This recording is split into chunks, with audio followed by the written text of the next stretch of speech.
अब ये periodic table हो गया, हम लोग 30 तक याद कर चुके हैं। अब हम लोग को कैसे याद करना है, ग्रुपिंग में, जैसे hydrogen, lithium, sodium, potassium, rubidium, caesium, ऐसे करके ये फैमिली याद करेंगे, ये फैमिली याद करेंगे। ऐसे याद करने से क्या होगा कि हमको वैलेंसी ज्यादा देर तक याद रखनी, सबका यही याद रखना होगा।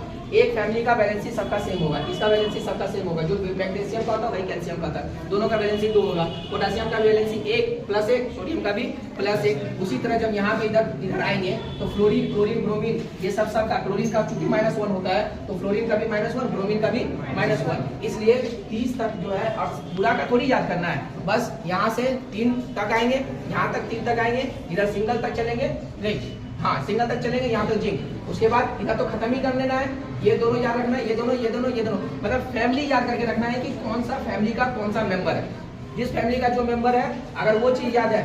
इसके ऊपर चैप्टर होता था क्लास 10 में, अगर वो चैप्टर कंप्लीट कर लेते हैं तो पूरा का पूरा चैप्टर कंप्लीट हो जाता था, ठीक ना। पूरा पीरियोडिक टेबल कंप्लीट है, बस हो जाएगा काम, ठीक ना। मेन है वैलेंसी याद करना, तो इसका 30 तक का वैलेंसी ऐसे करके याद कर लोगे, यहाँ से पीरियोडिक टेबल से इलेक्ट्रॉनिक कॉन्फ़िगरेशन निकाल के, और बाकी जो लिखवा है उसको ऐसे याद कर लोगे, बाकी सारा का हो जाएगा कंप्लीट।